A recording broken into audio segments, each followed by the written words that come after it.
Hola a todos y bienvenidos al próximo Framework en Ingeniería. Empezamos el curso de Inteligencia Artificial con el módulo 0.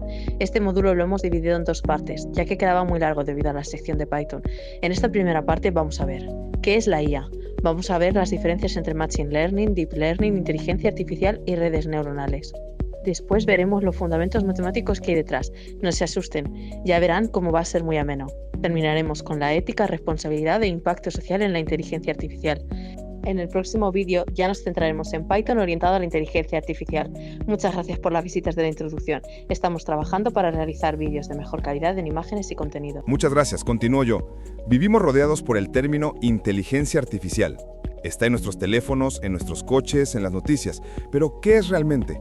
Si quitamos toda la ciencia ficción, toda la parafernalia de Hollywood, nos queda una de las ramas más fascinantes de la informática. Su misión, en esencia, es crear sistemas que puedan hacer cosas que, hasta ahora, requerían inteligencia humana. Hablamos de aprender, de razonar, de resolver problemas, incluso de comprender el lenguaje que estoy usando ahora mismo para hablar con ustedes. La idea central es emular nuestras funciones cognitivas. Piénsenlo, un sistema de IA no tiene intuición en el sentido humano. Lo que tiene son algoritmos increíblemente sofisticados y modelos matemáticos que le permiten devorar cantidades masivas de datos, detectar patrones que un humano tardaría siglos en encontrar y tomar decisiones basadas en ese análisis. Es como si imitar el proceso lógico de nuestro propio razonamiento, pero a una escala y velocidad sobrehumanas. Para poner esto en perspectiva, ya en 1950, el legendario matemático Alan Turing se planteó una pregunta que lo cambiaría todo. ¿Pueden pensar las máquinas? Para intentar responderla, ideó lo que conocemos como el test de Turing. La idea era simple pero profunda. Si una persona mantiene una conversación con una máquina y no puede distinguir si está hablando con un humano o con un programa, entonces esa máquina ha demostrado un comportamiento inteligente. Este concepto no solo fue revolucionario, sino que sentó las bases teóricas de todo el campo.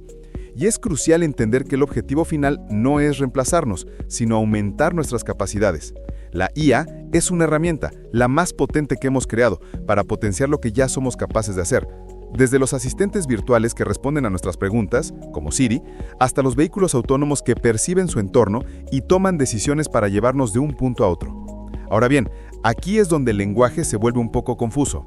Escuchamos hablar de inteligencia artificial, de machine learning, de deep learning, de redes neuronales, y a menudo se usan como si fueran lo mismo. No lo son. La mejor forma de entender su relación es imaginar una de esas muñecas rusas, una dentro de la otra. La muñeca más grande, la que contiene a todas las demás, es la inteligencia artificial. Es el concepto general, la gran idea de crear máquinas que simulen la inteligencia humana. Abarca todo, desde la lógica más simple hasta las redes más complejas. Si abrimos esa primera muñeca, dentro encontramos el Machine Learning, o aprendizaje automático. Este es un subconjunto de la IA, y aquí está la clave. El Machine Learning da a los sistemas la capacidad de aprender de la experiencia, de los datos, sin que un ingeniero tenga que programar explícitamente cada una de las reglas.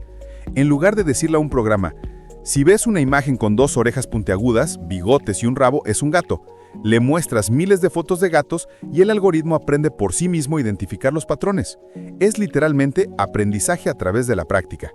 Ahora, dentro del Machine Learning encontramos otra pieza fundamental, las redes neuronales.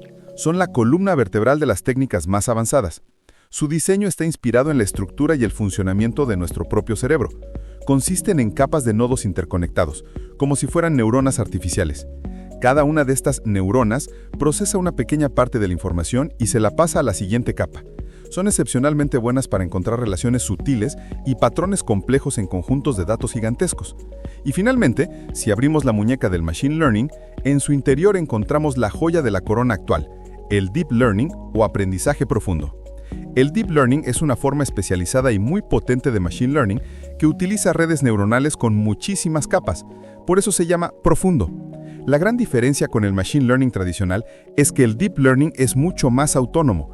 Puede trabajar con datos no estructurados como imágenes, sonido o texto y descubrir los patrones relevantes por sí mismo, sin que un humano tenga que decirle qué características buscar. Técnicamente, cuando una red neuronal tiene más de 3 capas, ya empezamos a hablar de Deep Learning. Así que para resumir, la inteligencia artificial es el sueño. El Machine Learning es una forma de alcanzar ese sueño, haciendo que las máquinas aprendan de los datos. Y el Deep Learning es una técnica avanzada dentro del Machine Learning que usa redes neuronales profundas para lograr un aprendizaje increíblemente sofisticado. Pero, ¿cómo llegamos hasta aquí? Este viaje no empezó ayer. Es una historia fascinante de casi un siglo de sueños, fracasos y avances espectaculares. Las semillas se plantaron en los años 30 con Alan Turing y su concepto de máquina de Turing, que es la base teórica de cualquier ordenador que usas hoy en día. Luego, en 1943, Warren McCulloch y Walter Pitts propusieron el primer modelo matemático de una neurona artificial. Eran los primeros destellos. El pistoletazo oficial fue en 1956. Un hombre llamado Michael McCarthy organizó un evento histórico, la Conferencia de Dartmouth. Ahí, junto a los pioneros de la época, acuñó por primera vez el término inteligencia artificial. Ese mismo año, Allen Newell y Herbert Simon presentaron el Logic Theorist, considerado el primer programa de IA de la historia. El optimismo era desbordante. En los años 60, el propio McCarthy desarrolló Lisp, un lenguaje de programación diseñado específicamente para la IA que en versiones modernas se sigue usando. Sin embargo, la realidad se impuso. Las promesas eran enormes, pero los ordenadores de la época eran increíblemente limitados y los problemas a resolver inmensamente complejos. Esto llevó a lo que se conoce como el primer invierno de la IA, en los años 70. La financiación se evaporó, el progreso se estancó y muchos pensaron que el sueño había terminado, pero la idea era demasiado poderosa para morir. En los años 80, la IA resurgió con fuerza gracias a los sistemas expertos. Eran programas diseñados para imitar el conocimiento y la capacidad de decisión de un experto humano en un campo muy concreto, como el diagnóstico médico o la geología. Al mismo tiempo, las redes neuronales recibieron un impulso vital con la invención del algoritmo de retropropagación, un método para entrenarlas de forma mucho más eficiente. El verdadero renacimiento, la era que nos ha llevado hasta hoy, comenzó en la década de 1990. Dos factores fueron clave: un aumento exponencial en la potencia de cálculo de los ordenadores y, gracias a Internet, la disponibilidad de cantidades masivas de datos. De repente, las técnicas de Machine Learning, que existían en teoría, se podían poner en práctica a gran escala. Y entonces llegó el momento que lo cambió todo para el gran público. En 1997, la supercomputadora Deep Blue de IBM se enfrentó al campeón del mundo de ajedrez, Garry Kasparov, y le ganó. Por primera vez una máquina derrotaba al mejor cerebro humano en un juego de estrategia e intelecto puro. La IA había llegado al escenario mundial. Muchas gracias, Carlos. Desde entonces, la aceleración ha sido vertiginosa. En 2011, otra máquina de IBM, llamada Watson, compitió en el concurso de televisión Jeopardy, que requiere una comprensión profunda del lenguaje natural, los dobles sentidos y la ironía. Watson barrió a los campeones humanos. Ese mismo año, Apple lanzó Siri, poniendo un asistente de IA en el bolsillo de millones de personas. La explosión del Deep Learning en la última década ha sido la que ha revolucionado el reconocimiento de imágenes, de voz y el procesamiento del lenguaje, llevándonos a los sistemas que usamos hoy. Y esta explosión nos lleva a una pregunta clave: ¿de qué tipos de inteligencia artificial estamos hablando exactamente? Porque no toda la IA es igual. Hay dos formas principales de clasificarla. La primera distinción es entre IA débil e IA fuerte. La IA débil, también llamada IA estrecha o Narrow AI, es prácticamente toda la inteligencia artificial que existe en el mundo hoy. Son sistemas diseñados y entrenados para una tarea muy específica. Siri es un ejemplo de IA débil. Es fantástica para responder preguntas o poner una alarma, pero no puedes pedirle que te escriba una novela o que te dé consejos sobre tus inversiones. Los sistemas de reconocimiento facial, los algoritmos de recomendación de Netflix, los coches autónomos de Tesla, todos son ejemplos increíblemente potentes de IA débil. Son especialistas, genios en su pequeño campo de acción, pero carecen de conciencia, de inteligencia general y no pueden aplicar su conocimiento para tareas para las que no fueron diseñados. La IA fuerte, o inteligencia artificial general, IAG, es el gran objetivo, el santo grial de la investigación. Hablamos de una IA hipotética, que tendría una inteligencia similar a la humana. Podría comprender, aprender y aplicar su conocimiento para resolver cualquier problema, no solo uno específico. Un sistema de IA fuerte podría razonar, planificar, tener conciencia de sí mismo y generalizar su aprendizaje de un dominio a otro, exactamente como hacemos nosotros. Hoy por hoy, esto sigue perteneciendo al campo de la ciencia ficción, pero es la meta que impulsa gran parte de la investigación. Y la segunda distinción tiene que ver con el cómo. con el enfoque filosófico para construir estas mentes artificiales. Aquí tenemos dos grandes corrientes, la IA simbólica y el conexionismo. La IA simbólica es el enfoque clásico, el que dominó desde los años 50 hasta los 80. Su idea central es que la inteligencia se puede reducir a la manipulación de símbolos siguiendo reglas lógicas. Es como darle a la máquina un gran libro de reglas. Por ejemplo, regla número 1, si un objeto es un pájaro, entonces puede volar. Regla número 2, si un objeto es un pingüino, entonces es un pájaro. Y regla número 3, si un objeto es un pingüino, entonces no puede volar. El sistema utiliza estas reglas explícitas para razonar. Los sistemas expertos eran el ejemplo perfecto de esto. Su gran ventaja es que son transparentes. Podemos ver exactamente por qué tomaron una decisión. Su gran desventaja es que son muy rígidos. No pueden manejar la incertidumbre y si se encuentran con algo nuevo que no está en sus reglas, simplemente no saben qué hacer. El conexionismo es el enfoque que domina hoy y es la base del deep learning y las redes neuronales. En lugar de reglas, se inspira en el cerebro. No le damos un libro de reglas, le damos ejemplos, muchísimos ejemplos. Es como enseñarle a un niño a reconocer un perro. No le das una definición de diccionario, le muestras muchos perros diferentes. El modelo conexionista, a través de su red de neuronas artificiales, aprende los patrones por sí mismo. Su gran ventaja es su flexibilidad y su poder para resolver problemas increíblemente complejos. Su desventaja es que a menudo funcionan como una caja negra. Sabemos que funcionan, que dan la respuesta correcta, pero no siempre es fácil entender cómo llegaron a esa conclusión. Para que lo entiendan mejor, imaginen que queremos crear un chef de IA. El enfoque simbólico sería darle un libro de recetas gigante con instrucciones precisas para cada plato. El chef seguirá las recetas al pie de la letra y cocinará perfectamente esos platos, pero será incapaz de crear algo nuevo o de improvisar si le falta un ingrediente. El enfoque conexionista sería poner a un aprendiz de chef a probar miles de platos, a experimentar con ingredientes y a aprender de sus errores y aciertos, hasta que desarrolle una intuición culinaria. Este chef podría crear platos nuevos y adaptarse, pero si le preguntas por qué combinó ciertos ingredientes, quizás solo pueda decir porque sabía que funcionaría. Hoy muchos investigadores buscan crear sistemas híbridos que combinen lo mejor de ambos mundos, la capacidad de aprendizaje del conexionismo con la transparencia y el razonamiento de la IA simbólica. Y esto nos trae directamente al presente y al futuro inmediato, que es simplemente vertiginoso. El campo que está acaparando todos los titulares es sin duda la IA generativa. Hablamos de modelos capaces no solo de analizar información, sino de crear contenido completamente nuevo.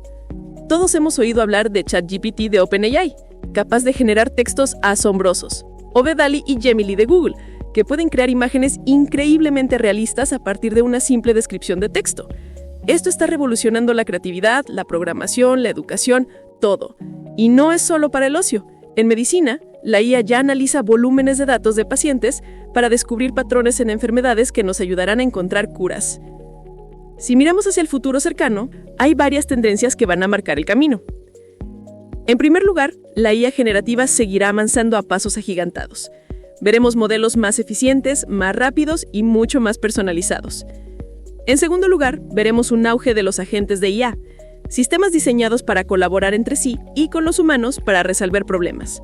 La colaboración entre la creatividad humana y la eficiencia de la IA será la norma, no la excepción. En tercer lugar, la sostenibilidad se convertirá en un tema central. Usaremos la IA para optimizar el consumo de energía y combatir el cambio climático. Pero al mismo tiempo, seremos cada vez más conscientes del enorme costo energético que tienen estos grandes modelos, lo que impulsará la búsqueda de técnicas más eficientes. En cuarto lugar, la ética y la regulación. A medida que la IA se vuelve más poderosa, las preguntas sobre la privacidad de datos, los sesgos en los algoritmos y el uso responsable se vuelven críticas. Los próximos años serán cruciales para establecer un marco legal y ético que guíe su desarrollo. Y finalmente, la quinta tendencia será la hiperpersonalización. La IA permitirá adaptar productos y servicios a una escala nunca vista, desde planes de estudio personalizados para cada estudiante hasta tratamientos médicos diseñados para el DNA de un paciente concreto. Y si miramos aún más lejos, las predicciones son transformadoras. Se estima que para 2035, industrias enteras podrían estar casi totalmente automatizadas, lo que nos obligará a repensar por completo la naturaleza del trabajo. Veremos la IA integrada en todas las aplicaciones en la nube y el auge del Edge Computing, donde el procesamiento de datos se hará directamente en nuestros dispositivos, como teléfonos o coches, mejorando la velocidad y la privacidad. Y quizá lo más importante, la IA tiene el potencial de democratizar el acceso a la educación y a la sanidad de calidad, llevando conocimiento y atención personalizada a cualquier rincón del planeta. Estamos al borde de una nueva era. Algunos comparan al impacto que tendrá la inteligencia artificial en la humanidad con el que tuvieron en su día el descubrimiento del fuego o la invención de la electricidad. Es una fuerza tecnológica que va a redefinir nuestro mundo en formas que hoy apenas empezamos a imaginar. Muchas gracias. Continúo. Mucha gente ve la inteligencia artificial como una especie de caja negra mágica. Metes datos por un lado y por el otro sale una predicción, una imagen, una línea de código, como si fuera brujería. Pero aquí, en el próximo framework en ingeniería, sabemos que debajo de cada capa de software, de cada red neuronal, lo que hay no es magia, es matemática, pura, dura y elegantísima matemática. Hoy vamos a abrir el capó de la IA para ver el motor que lo mueve todo, los tres grandes pilares matemáticos sobre los que se construye cada avance que nos deja con la boca abierta. El primer pilar, el lenguaje fundamental de la IA, es el álgebra lineal. Si la IA fuera un país, el álgebra lineal sería su idioma oficial. ¿Por qué? Porque vivimos en un mundo analógico, lleno de matices, colores y sonidos, pero los ordenadores solo entienden de números. El álgebra lineal nos da las herramientas para traducir nuestro mundo complejo a un formato que una máquina pueda procesar de forma eficiente. Todo, absolutamente todo en IA, acaba siendo representado por dos conceptos clave: vectores y matrices.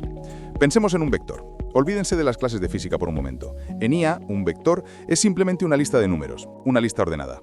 ¿Qué puede ser esa lista? Cualquier cosa. Imaginen un solo píxel en una foto en color. Podríamos representarlo con un vector de 3 números. Uno para la cantidad de rojo, otro para el verde y otro para el azul. Ahora imaginen una imagen entera de alta resolución. Sería un vector larguísimo, con millones de números representando cada uno de los píxeles. ¿Y si hablamos de texto? Podemos hacer algo increíble. Empresas como Google desarrollaron técnicas para representar palabras como vectores en un espacio de cientos de dimensiones. En este espacio, palabras con significados similares como rey y reina o caminar y correr acaban estando cerca unas de otras. El vector captura la esencia semántica de la palabra. Ahora, si un vector es una lista de números, una matriz es simplemente una tabla de números, un conjunto de vectores apilados. Las matrices son la forma en que organizamos grandes conjuntos de datos. Imaginen una hoja de cálculo con 1000 clientes. Cada cliente es una fila, un vector con sus características: edad, gasto, ubicación.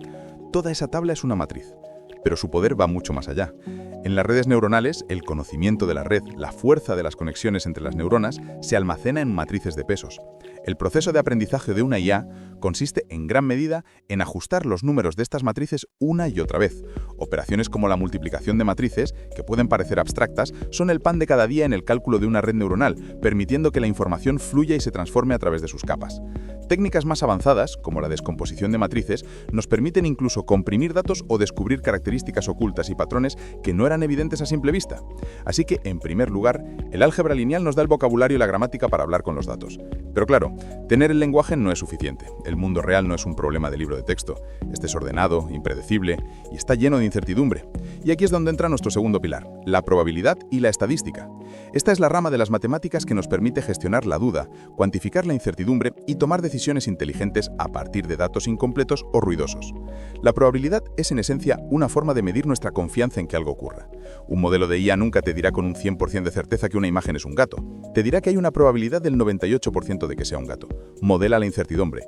Para ello utiliza conceptos como las distribuciones de probabilidad, que describen la probabilidad de cada posible resultado. La famosa campana de Gauss o distribución normal aparece por todas partes en la naturaleza y en los datos. Y dentro de la probabilidad hay una joya. Una idea tan potente que es la base de gran parte del aprendizaje automático: el teorema de Bayes. Este teorema nos da una forma matemática de actualizar nuestras creencias a la luz de nueva evidencia. Es la lógica pura del aprendizaje a partir de la experiencia. Permítanme darles una analogía. Imaginen que son médicos. Un paciente llega con un síntoma.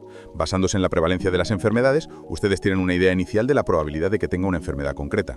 Esa es su creencia a priori. Ahora le hacen una prueba al paciente y la positivo. El teorema de Bayes les permite combinar su creencia inicial con el resultado de la prueba, la nueva evidencia, para calcular una nueva probabilidad, mucho más precisa, de que el paciente realmente tenga la enfermedad. Eso es exactamente lo que hace un filtro de spam. Tiene una idea inicial de la probabilidad de que un correo sea spam. Luego analiza las palabras del correo, la evidencia, y usando el teorema de Bayes actualiza esa probabilidad para decidir si lo manda a la papelera. Junto a la probabilidad tenemos a su hermana, la estadística. La estadística nos da las herramientas prácticas para trabajar con los datos.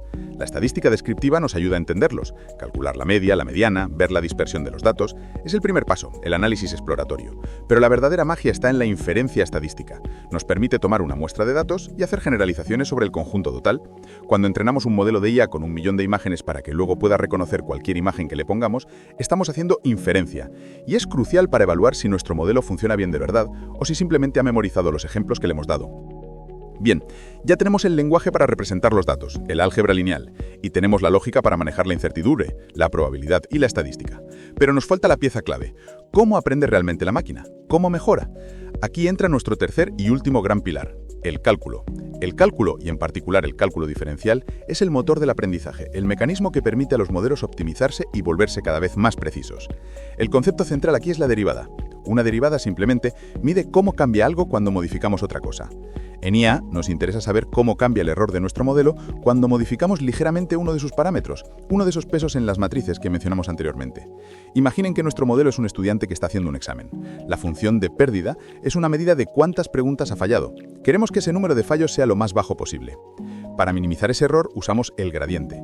El gradiente no es más que un vector que agrupa todas las derivadas de la función de pérdida con respecto a cada uno de los millones de parámetros del modelo. Lo más importante que deben saber del gradiente es que siempre apunta en la dirección en la que el error aumenta más rápidamente. Es como estar en la ladera de una montaña. El gradiente te señala la dirección de la pendiente más pronunciada hacia la cima. Pero nosotros no queremos subir a la cima del error, queremos bajar al valle de la mínima equivocación. Y para eso usamos el algoritmo de optimización más famoso de la IA, el descenso del gradiente. Es increíblemente intuitivo. Primero, calculamos el gradiente, que nos dice dónde está la subida más empinada. Segundo, damos un pequeño paso en la dirección exactamente opuesta. Tercero, repetimos el proceso. Calculamos el nuevo gradiente desde nuestra nueva posición y volvemos a dar un pasito cuesta abajo. Iteración tras iteración, vamos descendiendo por la superficie de la función de pérdida hasta que llegamos a un punto mínimo, un valle donde el error del modelo es el más bajo posible. Variaciones de este algoritmo, como el descenso del gradiente estocástico o el famoso Adam, son el estándar absoluto para entrenar las redes neuronales profundas que hoy nos maravillan. El cálculo es, literalmente, el proceso de aprendizaje hecho algoritmo. Así que ahí los tienen. Álgebra lineal, el lenguaje, probabilidad y estadística, la lógica de la incertidumbre, y cálculo, el motor del aprendizaje. Pero el arsenal matemático de la IA no termina ahí. Hay otras herramientas importantes en la caja. La teoría de optimización, por ejemplo, es el campo más amplio que estudia problemas como el descenso del gradiente, dándonos métodos más sofisticados. La teoría de la información, desarrollada por el genio Shannon, nos da conceptos como la entropía, que mide la impureza o desorden en un conjunto de datos. Los algoritmos de árboles de decisión la usan para decidir cuál es la pregunta más informativa que pueden hacerle a los datos en cada paso, para clasificarlos mejor. Y por supuesto, la lógica matemática, que fue la base de los primeros sistemas de IA simbólicos, los sistemas expertos, y que sigue siendo crucial para aplicaciones que requieren un razonamiento estructurado y transparente.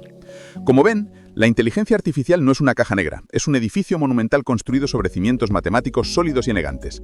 Cada vez que le piden a una IA que genere una imagen, que traduzca un texto o que conduzca un coche, recuerden que detrás de esa proeza hay vectores y matrices manipulando datos, probabilidades evaluando la incertidumbre y gradientes descendiendo incansablemente hacia una solución mejor. Comprender estos fundamentos no es solo académicamente fascinante, es la clave para cualquiera que quiera no solo usar estas herramientas, sino crearlas, mejorarlas y liderar la próxima revolución tecnológica. Es el verdadero framework para construir el futuro. Muchas gracias, Carlos. Continúo yo. Hemos construido máquinas que aprenden, que crean, que ven el mundo y lo entienden de formas que hace una década eran pura ciencia ficción. Pero en medio de esta carrera vertiginosa por crear una inteligencia cada vez más potente, nos hemos topado con una pregunta fundamental. Una pregunta que no es de código ni de hardware, sino de conciencia. ¿Hemos construido una IA que sea justa? ¿Una IA que refleje lo mejor de nosotros o una que simplemente amplifique nuestros peores defectos? Porque una herramienta tan poderosa sin un marco ético, sin una guía moral, no es un avance, es un peligro. El primer paso para navegar este territorio es establecer los principios, las reglas del juego. Y aunque no hay una única ley universal, hay un consenso creciente sobre cuáles deben ser los pilares de una IA responsable. En primer lugar, la transparencia y la explicabilidad. Ya no nos vale que un sistema de IA funcione como una caja negra mágica. Si un algoritmo te niega un crédito, si un sistema de diagnóstico médico te da un resultado, tienes derecho a saber por qué. La transparencia es saber cómo funciona el modelo y con qué datos se entrenó. La explicabilidad es la capacidad de esa IA de articular, en un lenguaje que podamos entender, las razones de su decisión. No basta con el qué, necesitamos desesperadamente el por qué para poder confiar, para encontrar errores y, sobre todo, para saber a quién pedirle cuentas. En segundo lugar, la justicia y la equidad. Un sistema de IA aprende del mundo que le mostramos. Y si el mundo que le mostramos está lleno de prejuicios históricos y desigualdades, la IA los aprenderá con una eficiencia aterradora y los aplicará a escala masiva. El principio de equidad o fairness es el esfuerzo consciente por evitar que la IA se convierta en un espejo que perpetúe la discriminación. Es una lucha activa para detectar y corregir estos sesgos antes de que causen un daño real. En tercer lugar, un principio que viene directamente de la medicina: no maleficencia y beneficencia. Es decir, primero, no hacer daño y segundo, buscar activamente el bien. Cada aplicación de IA debe ser evaluada no solo por su potencial beneficio, sino también por sus posibles impactos negativos. Debemos diseñar tecnología que promueva el bienestar humano y ecológico, no que lo ponga en riesgo por perseguir la eficiencia a cualquier costo. En cuarto lugar, la responsabilidad y la rendición de cuentas. Aquí no hay ambigüedad posible. Una máquina no puede ser responsable. La responsabilidad final siempre recae en los humanos que la diseñan, la entrenan, la implementan y la utilizan. Necesitamos cadenas de responsabilidad claras para que cuando un sistema autónomo falle, sepamos exactamente quién debe responder por las consecuencias. Y finalmente, la privacidad. La inteligencia artificial es una bestia hambrienta de datos, nuestros datos. La recopilación masiva de información personal que alimenta estos algoritmos plantea una de las más grandes amenazas a nuestras libertades individuales. Es absolutamente imperativo que establezcamos límites claros sobre qué datos se pueden recopilar, cómo se pueden usar y quién tiene acceso a ellos. Estos principios no son teoría abstracta. Se ponen a prueba cada día en dilemas muy reales. Pensemos en el equilibrio entre privacidad y seguridad. El uso de sistemas de reconocimiento facial en espacios públicos puede ayudar a prevenir delitos, pero ¿a qué costo? ¿Estamos dispuestos a vivir en una sociedad bajo vigilancia constante? O pensemos en la sanidad. ¿Debería un algoritmo decidir quién tiene prioridad para recibir un trasplante basándose en frías estadísticas de supervivencia? ¿Qué pasa con el juicio humano, con la empatía? Y el dilema más oscuro de todos: las armas autónomas letales. Sistemas capaces de seleccionar y eliminar objetivos sin intervención humana. La idea de delegar la decisión de vida o muerte a una máquina es para muchos una línea roja que la humanidad no debería cruzar jamás. Incluso en nuestro día a día, la dependencia de herramientas como ChatGPT puede tener un costo. Un estudio del MIT ya sugiere que su uso continuado puede reducir la activación de ciertas áreas del cerebro, afectando a nuestra creatividad y memoria. Estamos externalizando nuestro pensamiento, y eso tiene consecuencias. De todos estos desafíos, quizás el más insidioso y técnicamente complejo es el de los sesgos. El sesgo es el fantasma en la máquina, el prejuicio oculto que puede llevar a resultados desastrosos. Y es crucial entender que la IA no se vuelve racista o sexista por sí misma, aprende a hacerlo a partir de nosotros. Imaginemos que la IA aprende de un libro de historia. Si ese libro de historia fue escrito en una época en la que ciertos grupos estaban marginados, excluidos o representados a través de estereotipos, la IA no lo sabrá. Simplemente aprenderá esa versión sesgada de la realidad como la verdad absoluta y la aplicará en sus decisiones. Eso es el sesgo en los datos. Ocurre cuando los datos de entrenamiento no son representativos de la realidad o cuando reflejan nuestros propios prejuicios históricos. Si entrenas un software de contratación con datos de una empresa que históricamente solo contrató a hombres para puestos de ingeniería, el algoritmo aprenderá que ser hombre es una característica de un buen ingeniero y discriminará a candidatas mujeres perfectamente cualificadas. Hay muchos tipos de sesgo en los datos. El sesgo de selección ocurre si tus datos no reflejan la diversidad del mundo real. El sesgo de prejuicio es cuando nuestros estereotipos se cuelan en los datos. Y el sesgo de medición, cuando los datos son simplemente incompletos o erróneos. Pero el sesgo no solo está en los datos, a veces está en el propio algoritmo o incluso en los prejuicios inconscientes de los ingenieros que lo diseñan. Entonces, ¿cómo luchamos contra este fantasma? El primer paso es detectarlo. Afortunadamente, la comunidad de ingeniería ha desarrollado herramientas y métricas para auditar los sistemas de IA. Hay métricas de equidad que nos permiten comprobar si un modelo comete más errores para un grupo demográfico que para otro. Y existen herramientas de código abierto como AI Fairness 360 de IBM o FairLearn de Microsoft, diseñadas específicamente para ayudar a los equipos a encontrar y medir estos sesgos en sus modelos. Una vez detectado el sesgo, tenemos 3 momentos para actuar. En primer lugar, podemos intervenir en el preprocesamiento, es decir, antes de entrenar el modelo. Esto implica regar los datos. Podemos buscar activamente datos más inclusivos y diversos o usar técnicas de balanceo para corregir desequilibrios. Por ejemplo, asegurándonos de que tenemos el mismo número de ejemplos de hombres y mujeres en un conjunto de datos. En segundo lugar, podemos actuar durante el improcesamiento, modificando el propio algoritmo de aprendizaje para que penalice las decisiones sesgadas durante su entrenamiento. Y en tercer lugar, podemos aplicar un postprocesamiento, ajustando los resultados del modelo una vez entrenado para corregir las desviaciones. Combatir el sesgo no es una tarea que se hace una vez y se olvida. Es un ciclo constante de auditoría, ajuste y aprendizaje. El impacto de no hacer esto bien va más allá del código. La IA es una tecnología de propósito general, como el motor de vapor o la electricidad, y su efecto en la sociedad, el empleo y la economía será sísmico. Ya está cambiando nuestra vida diaria, pero su influencia crea una nueva brecha digital. La desigualdad ya no es solo tener o no tener Internet, es tener las habilidades y los recursos para usar herramientas de IA avanzadas, muchas de las cuales son de pago. Esto amenaza con crear un mundo de 2 velocidades, profundizando las desigualdades existentes. Y luego está la gran pregunta: el empleo. La IA va a reconfigurar el mercado laboral. Sí, automatizará tareas y desplazará algunos empleos, y a diferencia de olas anteriores, también afectará a trabajos de alta cualificación. Pero la historia de la tecnología nos muestra que también es un motor de creación. Un reporte del Foro Económico Mundial calculó que para 2025 la IA podría desplazar 75 millones de puestos de trabajo, pero al mismo tiempo crear 133 millones de nuevos roles. La clave, la urgencia nacional y global, es la reconversión laboral. Necesitamos capacitar a la fuerza laboral para los trabajos del mañana, para roles que colaboren con la IA, que la supervisen, que la manejen. El verdadero liderazgo en la era de la IA no consiste en elegir entre la tecnología y la humanidad. Consiste en encontrar el equilibrio perfecto, en aprovechar el poder de los datos y los algoritmos sin nunca perder de vista las habilidades que nos hacen humanos: la empatía, el pensamiento crítico, la creatividad y el juicio moral. Porque la inteligencia artificial nos da las respuestas, pero nosotros somos quienes debemos seguir haciendo las preguntas correctas.